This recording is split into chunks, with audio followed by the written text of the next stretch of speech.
आज 15 अगस्त है। आज 15 अगस्त के ही दिन मेरे देश के युवाओं के लिए 1 लाख करोड़ रुपए की योजना हम लागू कर रहे हैं। आज से प्रधानमंत्री विकसित भारत रोजगार योजना आज ही 15 अगस्त को लागू हो रही है। ये आपके लिए बहुत खुशखबरी है। इस योजना के तहत निजी क्षेत्र में पहली नौकरी पाने वाले नौजवान को, बेटे बेटी को 15,000 रुपया सरकार की तरफ से दिए जाएंगे। कंपनियों को भी नए रोजगार देने के अवसर जो भी ज्यादा जुटाएगा उनको भी प्रोत्साहन राशि दी जाएगी। प्रधानमंत्री विकसित भारत रोजगार योजना करीब करीब 3.5 करोड़ नौजवानों को रोजगार के नए अवसर बनाएगी। मैं सभी नौजवानों को इसके लिए बहुत बहुत बधाई देता हूं। साथियों, इस दिवाली में आपकी डबल दिवाली का काम मैं करने वाला हूं। इस दिवाली में आपको एक बहुत बड़ा तोहफा देशवासियों को मिलने वाला है। पिछले 8 साल से हमने जीएसटी का बहुत बड़ा रिफॉर्म किया।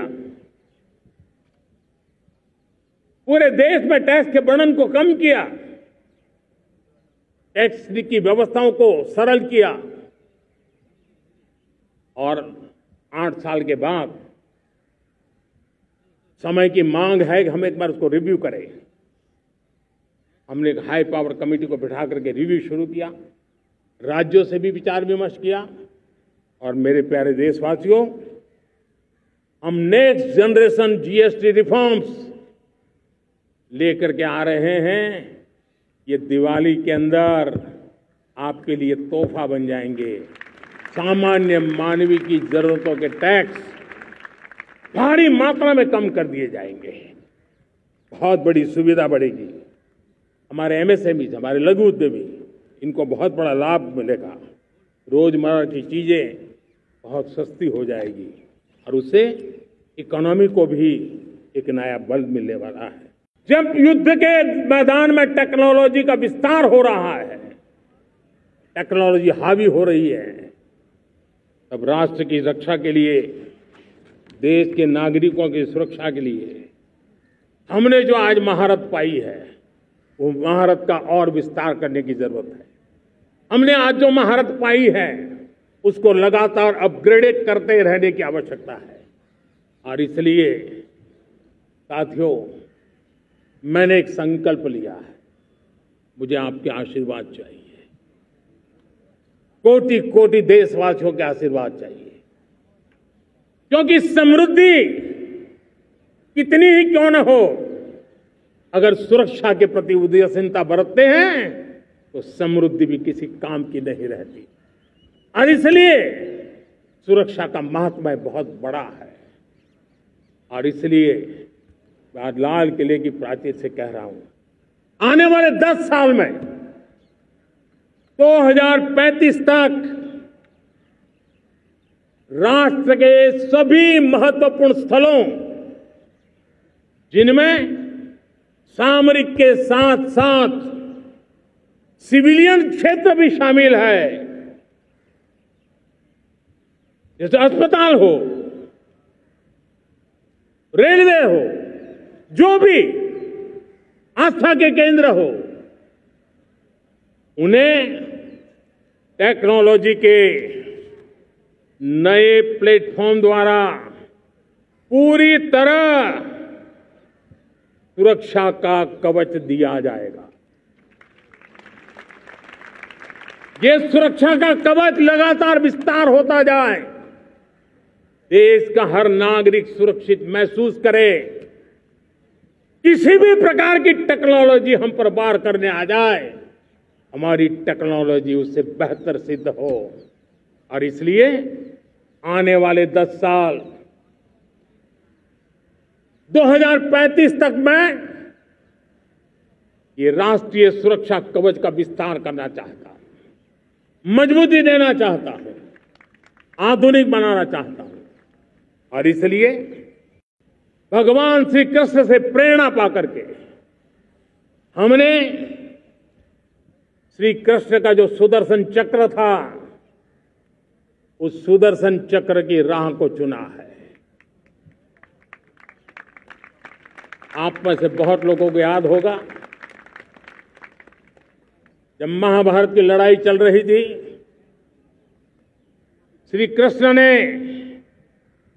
अपने सुदर्शन चक्र से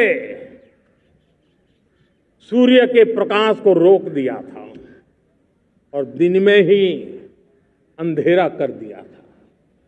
सूर्य प्रकाश को सुदर्शन चक्र से रोक दिया था। और तब अर्जुन ने जो शपथ ली थी जयद्रथ का वध करने की, उस प्रतिज्ञा को अर्जुन पूर्ण कर पाए थे। वो सुदर्शन चक्र के पराक्रम और रणनीति का परिणाम था। अब देश सुदर्शन चक्र मिशन लॉन्च करेगा।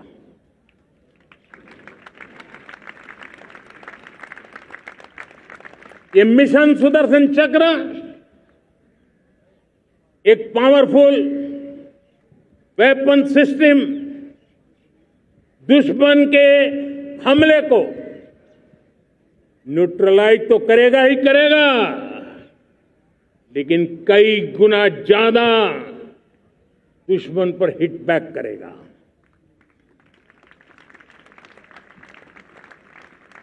हमने भारत के इस मिशन सुदर्शन चक्र के लिए कुछ मूलभूत बातें भी तय की है। आने वाले 10 सालों में हम उसको प्रखरता से आगे बढ़ाना चाहते हैं।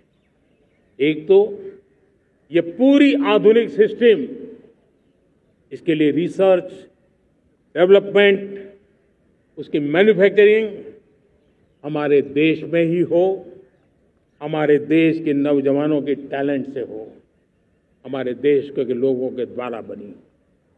दूसरा, एक ऐसी व्यवस्था होगी जो वॉरफेयर के हिसाब से भविष्य में क्या क्या संभावनाएं हैं, उसका हिसाब किताब लगा करके +1 की स्ट्रेटेजी वर्कआउट करेगी। और तीसरा, सुदर्शन चक्र की एक ताकत थी, वो बहुत ही प्रिसाइज, जहां जाना था वहीं जाता था और वापस श्री कृष्ण के पास लौट के आता था। हम इस सुदर्शन चक्र के द्वारा भी टारगेटेड प्रिसाइज एक्शन के लिए भी व्यवस्था को विकसित करने की दिशा में आगे बढ़ेंगे। और इसलिए युद्ध के बदलते तौर तरीकों में राष्ट्र की सुरक्षा, नागरिकों की सुरक्षा के लिए मैं बड़े प्रतिबद्धता के साथ इस कार्य को आगे बढ़ाने के लिए वचन देता हूं। हमने रिफॉर्म की यात्रा को तेज करने के लिए बीड़ा उठाया। हम बहुत तेजी से आगे बढ़ना चाहते हैं।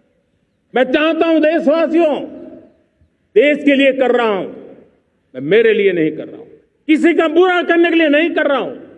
मेरे राजनीतिक दल, मेरे प्रतिस्पर्धी साथी भी देश की उज्जवल भविष्य के लिए आगे आए, हमारा साथ दें। स्ट्रक्चरल रिफॉर्म्स की बात हो, रेगुलेटरी रिफॉर्म्स की बात हो, पॉलिसी रिफॉर्म की चर्चा हो, प्रोसेस रिफॉर्म की चर्चा हो, प्रोसीड्यूरल रिफॉर्म्स करने की जरूरत हो, हर प्रकार के रिफॉर्म्स ये आज हमने मकसद बना करके चले हैं। और मेरे प्यारे देशवासियों, नेक्स्ट जनरेशन रिफॉर्म्स के लिए हमें एक टास्क फोर्स गठित करने का निर्णय किया है। ये टास्क फोर्स समय सीमा में इस काम को पूरा करे, वर्तमान नियम, कानून, नीतियां, रीतियां 21वीं सदी के अनुकूल, वैश्विक वातावरण में अनुकूल और भारत को 2047 में विकसित राष्ट्र बनाने के संदर्भ में नए सिरे से तैयार हो और उसका समय सीमा में अपना कार्य पूरा करने के लिए इस टास्क फोर्स की रचना की है। मेरे प्यारे देशवासियों, मैं आज देश के सामने एक चिंता, एक चुनौती के संबंध में आगाह करना चाहता हूं। षड्यंत्र के तहत, सोची समझी साजिश के तहत देश की डेमोग्राफी को बदला जा रहा है। एक नए संकट के बीज बोए जा रहे हैं और ये घुसपैठिए मेरे देश के नौजवानों की रोजी रोटी छीन रहे हैं। एक घुसपैठिए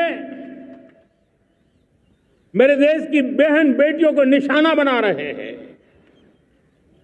ये बर्दाश्त नहीं होगा। ये घुसपैठिए भोले भाले आदिवासियों को भ्रमित करके उनकी जमीनों पर कब्जा कर रहे हैं। ये देश सहन नहीं करेगा। और इसलिए मेरे प्यारे देशवासियों, जब डेमोग्राफी परिवर्तन होता है, सीमावर्ती क्षेत्रों में डेमोग्राफी में परिवर्तन होता है, तब राष्ट्रीय सुरक्षा के लिए संकट पैदा होता है। देश की एकता, अखंडता और प्रगति के लिए ये संकट पैदा, सामाजिक तनाव के बीज बो देता है। और कोई देश अपना देश घुसपैठियों के हवाले नहीं कर सकता है। दुनिया का कोई देश नहीं कर सकता है, तो हम भारत को कैसे कर सकते हैं? हमारे पूर्वजों ने त्याग और बलिदान से आजादी पाई है, हमें स्वतंत्र भारत दिया है। उन महापुरुषों के प्रति हमारा कर्तव्य है कि हम हमारे देश में ऐसी हरकतों को स्वीकार न करें। उनकी सच्ची श्रद्धांजलि होगी। और इसलिए मैं आज लाल किले की प्राचीर से कहना चाहता हूं, हमने एक हाई पावर्ड डेमोग्राफी मिशन शुरू करने का निर्णय किया है। इस मिशन के द्वारा ये जो भीषण संकट नजर आ रहा है, भारत पे मंडरा रहा है जो संकट है, उसको निपटाने के लिए तय समय में सुविचारित, सुनिश्चित रूप से अपने कार्य को करेगा। उस दिशा में हम आगे बढ़ रहे हैं। देश को विकसित बनाने के लिए हम अब समुद्र मंथन की तरफ भी जा रहे हैं। हमारे समुद्र के मंथन को आगे बढ़ाते हुए हम समुद्र के भीतर के तेल के भंडार, गैस के भंडार, उसको खोजने की दिशा में एक मिशन मोड में काम करना चाहते हैं। और इसलिए भारत ने national deep water exploration mission शुरू करने जा रहा है। ये ऊर्जा इंडिपेंडेंट बनने के लिए ये हमारी महत्वपूर्ण घोषणा है। मेरे प्यारे देशवासियों, आज पूरा विश्व क्रिटिकल मिनरल को लेकर के बहुत ही सतर्क हो गया है। उसके सामर्थ्य को लोग भली भांति समझने लगे हैं। कल तक जिस तरफ ज्यादा ध्यान नहीं था, वो आज सेंटर स्टेज पे है। हमारे लिए भी क्रिटिकल मिनरल्स में आत्मनिर्भरता बहुत अनिवार्य है। एनर्जी का सेक्टर हो, इंडस्ट्री का सेक्टर हो, रक्षा क्षेत्र हो, टेक्नोलॉजी के हर क्षेत्र हो, आज क्रिटिकल मिनरल्स की टेक्नोलॉजी के अंदर बहुत अहम भूमिका है। और इसलिए नेशनल क्रिटिकल मिशन हमने लॉन्च किया है। 1200 से अधिक स्थानों पर खोज का अभियान चल रहा है और हम क्रिटिकल मिनरल में भी आत्मनिर्भर बनने की दिशा में आगे बढ़ रहे हैं। ऊर्जा के क्षेत्रों को ध्यान में रख करके भारत न्यूक्लियर एनर्जी पर भी बहुत बड़े इनिशिएटिव ले रहा है।